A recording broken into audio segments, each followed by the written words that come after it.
사연을 소개하겠습니다. 상견례를 하고 회사에 갔는데 미진 대리가 제게 은근슬쩍 물었어요. 효정 대리, 상견례는 어땠어? 괜찮았어? 우리는 상견례 내내 분위기가 아주 좋았거든. 우리도 나쁘진 않았어. 엄마 아빠도 괜찮다고 했고. 그래?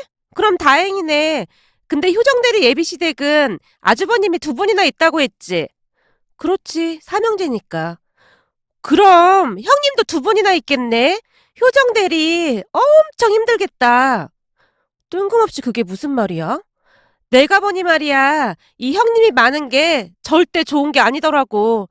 그만큼 신경 쓸 일이 많다는 거잖아. 근데 나는 외동이라 얼마나 좋은지 몰라. 시부모님만 신경 쓰면 되는 거잖아. 그런가? 근데 형님들이 좋은 분들이라면 크게 문제될 거 없는 거 아닐까? 무슨 소리야. 이 시댁 사람들이랑은 절대 친해질 수가 없기 마련이야. 참, 그리고 말이야. 제사 그런 거 물어봤어? 제사가 1년에 몇 번이나 있는지 그런 거 말이야. 아, 제사는 좀 많던데. 뭐? 많아? 몇 번이나 있는데? 내가 얼핏 듣기로는 명절까지 합해서 한 8번 정도 있다고 하더라고. 제가 별 대수롭지 않다는 듯이 말을 하고 있었는데요. 제 말에 미진 대리의 얼굴에 미소가 가득해지고 있었습니다. 뭐? 8번? 근데 그런 집에 시집을 가겠다고? 효정 대리 제정신이 아니구나. 제사 때문에 결혼을 안 한다는 것도 웃기는 거지. 그리고 내가 듣기로는 제사가 많긴 한데 별로 힘들 것도 없다고 하더라고. 이제 보니 그래서 예비 시댁에서 집을 사준다고 했던 거구나. 제사가 8번이면 당연히 집을 사줘야 하는 거지. 안 그럼 누가 그런 집으로 시집을 가겠어? 요즘은 결혼할 남자가 제사 없는 것도 스펙이라면 스펙이래. 그 어느 때보다 미진 대리의 얼굴에 미소가 가득해 보였습니다. 사실 정말 우연히도 미진 대리와 저는 같은 달에 결혼식을 하게 되었는데요. 결혼식이 딱 일주일 차이가 났기에 모든 것이 비교가 될 수밖에 없었어요. 그런데 우리 예비시댁은 시부모님께서 아파트를 마련해 주시겠다고 했지만 미진 대리 시부모님은 도와줄 형편이 되지 않는 듯해 보였습니다. 그 부분에 대해 미진 대리가 약간은 질투를 하고 있는 것 같아 보였고요.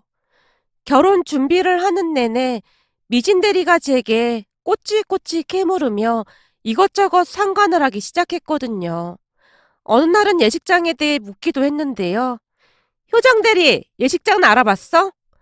예식장은 남친이 알아봤는데 땡땡 호텔이 괜찮을 것 같다고 해서 거기로 예약할 것 같아. 뭐? 땡땡 호텔? 거기 엄청 비싼 곳 아니야?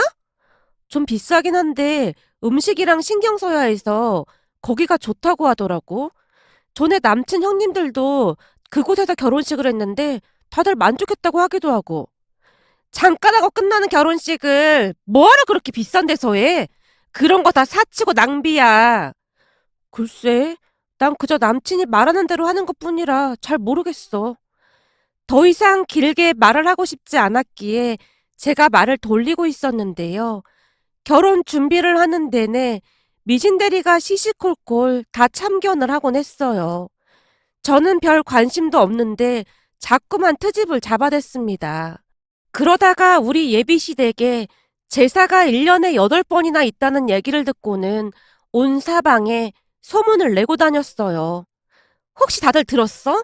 효정대리 예비시댁에서 집을 사준 이유가 다 있더라고. 이유라니? 무슨 이유가 있다는 말이야? 그냥 돈이 여유가 되니까 사준 거 아닌가? 아니라니까. 내가 들어보니까 그 집안에 제사가 1년에 8번이나 있다잖아. 그랬으니 그 집을 미끼로 효정대리를 꼬신 게 아니겠어? 안 그럼 어떤 골빈 여자가 그런 집구석으로 시집을 간다고 하겠어? 제사가 1년에 8번? 많긴 많네. 하긴 제사 많은 게 참 피곤하긴 하지. 내 말이 그 말이야. 제사 많아서 좋을 게 하나 없다니까. 그럼 미진대리 예비시댁은 제사 같은 거 하나도 없는 거야? 당연하지. 우린 제사가 일체 없다고 하더라고. 진짜? 완전 대박이다. 당연히 대박이지. 요즘은 제사 없는 집 남자가 엄청난 스펙이라고 하잖아. 그렇긴 해. 이 제사 때문에 은근히 스트레스를 받긴 해.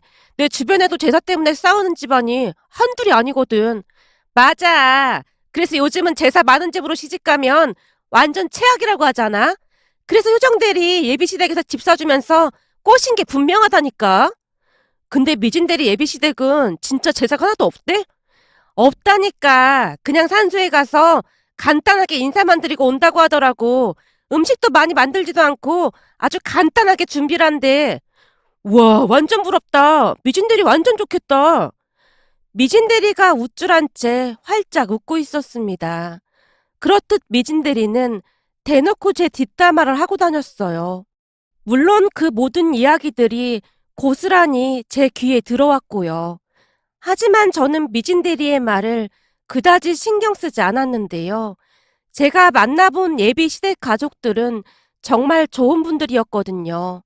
시부님부터 아주버님과 형님 두 분까지 배려가 몸에 배어있는 분들이라고 해야 할까요? 물론 제사 많다는 것이 조금 걸리긴 했지만 그냥 느낌적으로 크게 걱정할 필요가 없을 것 같다는 생각이 들었습니다. 그렇게 미진대리가 저보다 일주일 먼저 결혼을 했고 일주일 후 제가 결혼을 했습니다. 결혼식을 하고 난 뒤 동료들의 말이 참 많았는데요. 미진대리 결혼식장에 문제가 참 많았습니다. 대부분의 사람들이 식사도 제대로 하지 못한 채 나와야 했으니까요. 식사가 뷔페였는데 대기하는 사람 줄이 너무나 길어서 음식을 가지러 가는 시간에 이미 다들 지쳐 있었거든요. 게다가 음식도 형편이 없다고 말이 많았습니다. 아니, 돈을 아낄 때 아껴야지. 무슨 뷔페에 과일도 없고 우리 동네 19,000원짜리 뷔페에 가도 저것보다 잘 나온다. 평소에도 밥 한 번 안 사더니 손님들 불러놓고 결혼식 식사를 이렇게 대접하냐? 라며 투덜거렸거든요. 그런데 제 결혼식에 참석한 대부분의 동료들이 깔끔하고 정돈된 모습에 다들 반색하는 듯한 모습이었는데요.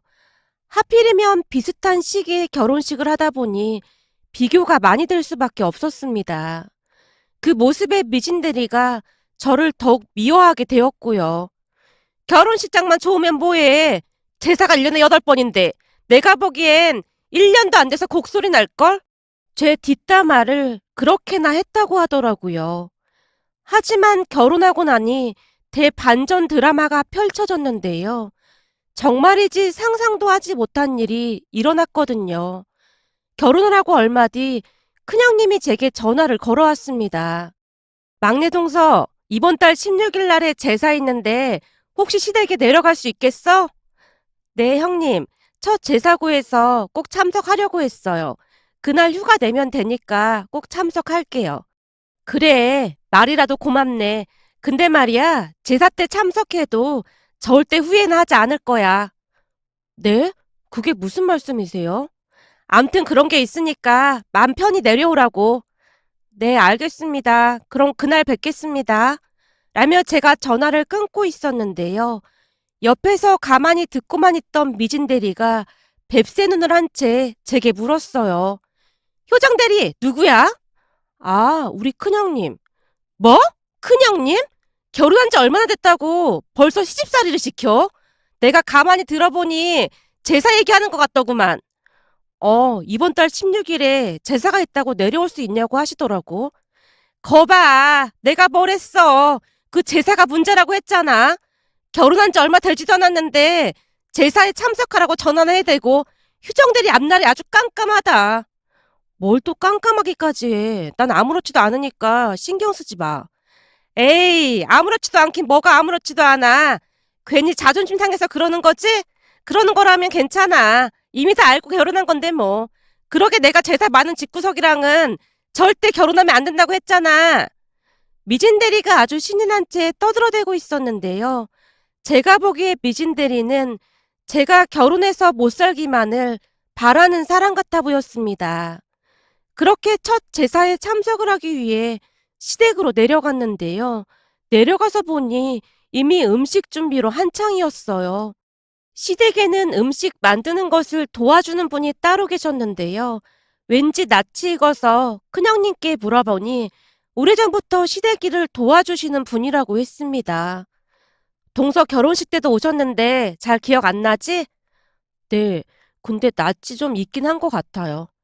동서 처음 시댁에 인사 왔을 때도 이모님이 음식 도와주셨는걸 우리 다들 이모님이라고 불러. 아, 네. 사실 이모님이 사연이 참 많은 분이야. 남편이 교통사고로 일찍 세상을 떠나고 난 뒤 자식들을 혼자 키우셨거든. 거기다 지금까지 시어머니까지 챙기면서 그러고 사시잖아. 정말요? 남편이 세상 떠나면 대부분은 시댁이랑 연락 끊기고 그러지 않나요? 나도 잘은 모르는데 이모님, 시어머님이 하루도 쉬지 않고 일하시면서 손주들 뒷바라지를 했다고 하더라고. 그랬으니 이모님도 시어머님을 그렇게나 잘 챙기고 있고 말이야. 가끔 이모님, 시어머님도 우리 집에 와서 같이 식사도 하시고 그래서 우리 모두 얼굴 정도는 다 알고 있거든. 내가 내 입으로 이런 말해서 조금 나쁘끄럽긴 한데 동서 진짜 시집 잘 온 거야. 우리 시부모님 진짜 대단하신 분들이거든. 저 이모님도 사연이 너무 딱해서 어머님의 일을 도와달라고 하시면서 그동안 엄청 많이 도와주셨어. 저 이모님 아들 대학 갈 때 대학 등록금까지 다 챙겨주시고 이래저래 많이 도와주셨어. 암튼 시부모님 두 분 다 진짜 대단하신 분들이야. 나도 항상 많이 배우고 있다니까. 큰형님이 감탄하듯 말을 하고 있었어요. 정말요? 진짜 대단하시네요. 근데 우리도 음식하는 거 도와야 하는 거 아니에요? 내가 우리 어머님 참 대단하시다고 했잖아. 우리 어머님 며느리들한테 막 일 시키고 그러지 않으셔. 시킬 일 있으면 아들들한테 시키시지. 우린 그냥 있다가 상 차릴 때만 조금 도와드리고 제사 지내고 난 뒤 다 같이 모여서 식사만 하면 돼. 진짜 음식 안 해도 되는 거예요? 응. 우리 시부모님은 제사를 그냥 가족들이 오랜만에 만나서 맛있는 것도 먹고 그런 행사 정도로 생각하시거든. 제사 때마다 우리가 내려와 준 것만 해도 엄청 고맙게 생각하시는 분들이야. 그니까 동서 시집 진짜 잘 왔다 그 말이야. 큰형님이 아주 자세히 설명을 해줬는데요. 시부모님은 정말로 우리에게 어떤 것도 시키지 않았습니다. 다만 제사 음식 나르는 것과 설거지 정도만 도왔다고 해야 할까요? 그런데 집으로 올라가기 전에 시어머님이 우리를 앉혀놓고는 더욱 기가 막힌 말을 했어요. 니들 회사 때문에 다들 바쁠 텐데 이렇게 내려와줘서 고맙다. 이건 여기까지 내려오느라 고생했으니 우리가 주는 차비야. 차비요? 저도 모르게 그 말이 튀어나와 버렸는데요. 시어머님이 우리에게 일일이 봉투를 하나씩 주셨거든요. 그런데 그냥 얼핏 봐도 봉투가 두둑해 보였습니다. 니들 서울에서 여기까지 내려오느라 고생했잖니? 바쁜데 이렇게 참석해줘서 정말 고맙구나. 어머님, 이런 거 안 주셔도 돼요. 제가 음식을 한 것도 아니고 이걸 어떻게 받아요? 괜찮아. 니들 마음이 예뻐서 주는 거니까 앞으로도 지금처럼만 잘 지내자. 시어머님이 제 손에 돈 봉투를 직접 지어주셨습니다. 집에 올라가면서 봉투 안을 확인해 봤는데요. 세상에나 봉투 안에 100만 원이나 들어있었어요. 놀란 제가 큰형님에게 전화를 해서 묻기까지 했습니다. 큰형님, 혹시 봉투 안 확인해 보셨어요? 왜? 돈이 많아서 놀랐어? 네. 그럼 형님은 이미 알고 계셨던 거예요? 당연하지. 우린 지금껏 내내 그렇게 받았는걸? 그러니까 동서도 너무 놀라지 마. 사실 우리도 처음에는 이렇게 큰 돈을 받아도 되나 좀 그랬는데 그 봉투 안 받으면 어머님이 많이 불편해하셔. 내가 그랬잖아. 동서 시집 진짜 잘 왔다고. 우리 시댁은 진짜 하늘에서 내려준 그런 시댁이라니까. 참, 그리고 말이야. 작은 동서랑 나랑은 둘이서 개를 하고 있거든? 개요? 응. 사실 어머님이 내려갈 때마다 돈을 주시는데 죄송하기도 하고 그래서 그 돈을 다 저축했다가 집안 대수사에 쓰고 있어. 동서만 괜찮다면 같이 하면 좋겠는데 괜찮을까? 당연하죠. 저는 무조건 찬성입니다. 형님, 사실 결혼 전에 제사가 많은 것 같아서 조금 걱정이 됐었거든요. 근데 그런 생각했던 것 자체가 너무 창피하네요. 괜찮아. 동서만 그런 게 아니라 우리도 다 그랬어. 그럼 동서도 이제부터 우리 개원이 되는 거다. 큰형님이 기쁜 목소리로 묻고 있었습니다. 첫 제사에 다녀오고 난 뒤 마치 다른 세상을 구경하고 온 느낌이었는데요. 제가 알고 있던 그런 제사 문화와는 달라도 너무나 달랐으니까요. 그렇게 다음날 회사에 출근을 했는데 미진 대리가 쏜살같이 쫓아와서는 제게 꼬치꼬치 캐물었어요. 첫 제사 지내고 온 기분이 어때? 완전 힘들었지? 제사 음식 만드는 게 보통 힘든 게 아니라고 하더라고. 아니, 전혀 안 힘들었는데? 에이, 괜시레 민망해서 그런 거라면 안 그래도 돼. 어디 제사 음식 만드는 게 보통 일이야? 아니야, 진짜 하나도 안 힘들었어. 가서 보니까 일해주시는 이모님도 계시고, 우린 그냥 상 차리는 것만 조금 도와드리고 맛있는 것만 잔뜩 먹고 왔다니까? 근데 그것뿐만이 아니야. 우리 시어머님이 내려오느라 고생했다고 우리한테 돈 봉투를 주시는 거 있지? 뭐? 돈 봉투를? 그럼 한 10만 원 들어있었겠네. 아니다. 며느리가 셋이니까 한 5만 원 정도 들어있었겠네. 뭔 소리야. 무려 100만 원이나 들어있었는데 완전 대박이지. 제가 미진 대리에게 잔뜩 상기된 목소리로 말하고 있었는데요. 제 말을 듣고 있던 미진 대리의 얼굴이 사색이 되어 있었습니다. 뭐? 그러니까 1인당 100만 원씩을 줬단 말이야? 오, 그렇다니까. 내가 형님한테 들어보니까 시어머님이 지금껏 그래왔다고 하시더라고.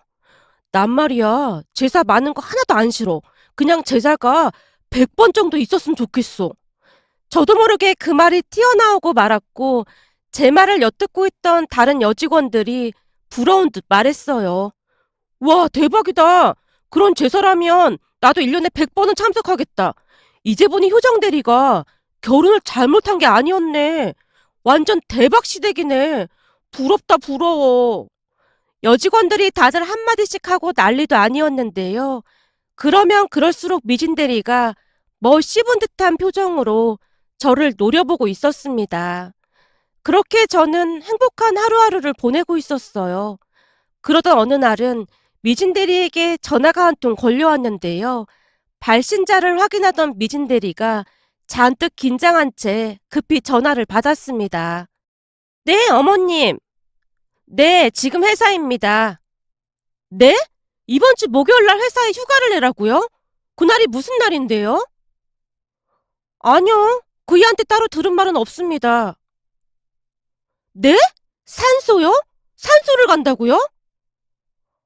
아, 네, 알겠습니다. 미진 대리가 풀이 죽은 모습으로 전화를 끊고 있었는데요. 그 어느 때보다 표정이 좋아 보이질 않았어요. 왜? 무슨 일 있어? 나 참 기가 막혀서 말이 안 나오네. 우리 시어머님한테 전화가 왔는데 이번 주 목요일 날 산소에 가야 한대. 결혼 전에는 꼭 참석할 필요 없다고 그러더니만 결혼하고 나니까 말을 바꾸잖아. 산소라니 무슨 산소를 가? 그게 말이야. 내가 우리 시댁에 제사가 없다고 했었잖아. 근데 제사가 없는 대신에 그때마다 산소에 가서 간단하게 인사를 드리고 온다고 하는 거 있지. 결혼 전에는 나한테 제사가 없다고 엄청 강조해서 말했으면서 진짜 웃기는 집구석이라니까. 그래도 제사보다는 산소에 가서 간단하게 지내고 오는 게 낫지 않을까? 미진 대리가 워낙 화가 나 있었기에 제가 위로한답시고 한마디를 했는데요. 미진 대리가 저를 있는 대로 노려보고 있었습니다. 결국 제가 입을 꾹 다물어버리고 말았고요. 결국 9주 목요일 날 미진 대리가 회사에 휴가를 내고 산소에 갔는데요. 다음날 출근해보니 직원들이 다들 한마디씩 하고 있었어요. 아니, 이게 무슨 냄새야? 이거 파스 냄새 아니야? 아니, 도대체 파스를 얼마나 붙인 거야? 아주 골이 아프네, 그냥. 직원들의 말은 사실이었는데요. 사무실 안에서 파스 냄새가 진동하고 있었거든요. 우리 모두가 주변을 두리번거리며 코를 움켜잡고 있던 순간 미진 대리가 울상을 지으며 말했어요. 나야, 나. 나 지금 파스로 도배했으니까 조금만 이해해줘. 아니, 파스로 도배를 하다니 무슨 일 있었던 거야? 제가 놀란 채 미진 대리에게 물었고 미진 대리가 기가 막힌 이야기를 해줬습니다. 미진 대리의 말에 의하면 미진 대리 시댁은 제사가 없는 대신 산수에 가서 간단하게 인사만 드리고 온다고 했어요. 거기까지만 들어보면 큰 문제가 없을 것 같아 보였는데요. 문제는 그 산소까지 가는 거리가 엄청 힘든 모양이었습니다. 이건 산소를 가는 게 아니라 산악 행군을 가는 수준이었다고 했으니까요. 미진 대리가 악에 박쳐 소리쳤어요. 아니, 조사님들 산소를 그런데 해놓은 사람들이 어딨어. 이건 산소 찾다가 돌아가시게 생겼다니까. 더 기가 막힌 건 산소 가서 제사 지낼 음식 넣은 배낭을 하나씩 메고 산에 오르는데 미진 대리가 잔뜩 화가 난 표정으로 말을 이어갔는데요. 시어머니가 미진 대리에게 준비해간 배낭을 가지고 와보라고 하더니만 그 가방에다가 음식 중에 제일 무거운 과일들을 마구마구 담더랍니다. 그 모습에 미진 대리가 놀란 채 물었다네요. 어머님, 이 무거운 걸 제가 어떻게 들어요? 그럼 이 나이에 내가 맬까? 젊은 네가 메고 가야 할 거 아니야. 내가 지금껏 내내 메고 다녔는데 며느리 들어왔으니까 난 이제 졸업이다. 그럼 그이 가방에 넣어가면 되잖아요. 얘가 큰일 날 소리 하고 있네. 사실 우리가 제사를 안 지내고 제사 때마다 산소를 찾는 이유가 다 있는데 말이야. 그게 아주 유명한 보살님이 그렇게 해야 자손들이 잘 된다고 해서 그런 거야.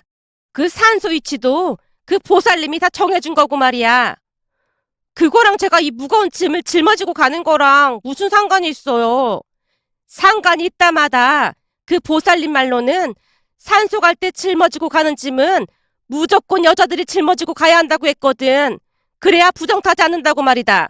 그니까 넌 우리 아들 시킬 생각 하지도 마라. 아무리 그래도 그렇지. 운동선수도 이거 메고 산에 오르면 중간에 퍼져요. 얘가 하라는 대로 하면 되지. 무슨 말이 그렇게 많아. 그럼 내가 이거 메고 올라가다가 죽어야 네 속이 편하겠니? 시어머니가 워낙 다그쳤기에 어쩔 수 없이 미진 대리가 가방을 들쳐맸다고 하는데요. 산세가 험해도 너무나 험하더랍니다. 거기다 오르고 또 올라도 산소가 나타나지도 않았다는데요. 메고 간 배낭이 너무나 무거워서 남편에게 부탁을 하려고 했지만 시어머니가 도끼눈을 뜨고 노려보고 있어서 말도 못한 채 죽을 둥 살 둥 산소까지 갔다고 하네요. 진짜 미친 집구석이라니까. 여기 내 어깨 좀 봐봐. 완전 시퍼렇지. 진짜 그 보살인 가는 사람 미친 거 아니야? 거기가 어디라고 그런 데다 묘를 쓰냔 말이야. 나 완전 쓰러질 뻔했다니까. 거기다 자고 일어나니까 이 어깨뿐만 아니라 다리도 아프고 허리도 아프고 지금 난리도 아니야. 점심시간에 잠깐 물리치료라도 받고 와야 할 것 같아. 어찌나 파스를 덕지덕지 붙여놨던지 냄새가 코를 찌를 정도였습니다. 그 모습이 참 기가 막히기만 했는데요. 암튼 그 문제로 미진 대리는 남편과 대판 싸우고 난리도 아니었습니다. 그러던 어느 날 미진 대리가 잔뜩 신경질을 내고 있었어요. 진짜 미쳐도 단단히 미친 집구석이라니까. 아니 이번에는 또 다른 산소에 간다고 내려오라고 하는 거 있지. 와 진짜 미친애 미친 집안이라니까. 그 산소는 더 깊은 산속에 있대. 어떻게 점쟁이 말만 믿고 그따위 짓을 할 수가 있는 거지? 뭐? 또 산소에 간다고? 대체 1년에 몇 번이나 간다는데? 명절까지 포함해서 5번 정도 간다고 하는데 진짜 미치고 팔쩍 뛰겠다. 차라리 제사를 지내고 말지. 이게 뭐 하는 짓이냐고. 나 완전 사기 결혼 당했다니까. 그러게. 우린 제사는 많지만 하나도 힘들지가 않거든. 차라리 우리 시댁처럼 제사를 지내는 게 더 낫겠다. 힘들어서 어쩌냐? 효정씨 시댁은 아직도 잘해주나 보네. 잘해주다 뿐이겠어. 이번에는 시어머님이 임금 인상도 해주셨는걸. 뭐? 임금 인상을 해주다니? 그게 무슨 말이야? 말 그대로야. 요즘 물가가 엄청 올랐다고 인플레이션 반영해서 20% 인상해서 주신다고 했대. 우리 시댁에서 일 도와주시는 이모님 월급도 인상됐다고 하시면서 말이야. 뭐? 20% 인상되면 그게 얼마야? 120만 원이지. 완전 대박이지? 그리고 이번에 시부모님이 제사가 너무 많다고 합쳐서 반으로 줄인다고 했다나 봐. 근데 형님들이 반대하고 난리도 아니야. 내가 봐도 반대할 만 하더라고. 시댁 가면 엄청 재미있긴 하거든. 제가 말을 하면 할수록 미진 대리의 얼굴이 울상이 되어갔습니다. 그리고 곧 명절을 앞두고 다시 산악 행군을 할 생각에 죽상을 하고 있더라고요. 남편도 참 생각이 없는 사람으로 그동안 자기네 엄마는 아무 말도 안 하고 다 했는데 넌 왜 그렇게 말이 많냐면서 오히려 미진 대리를 나무라더랍니다. 그 바람에 이혼 이야기까지 나오고 있다는데요.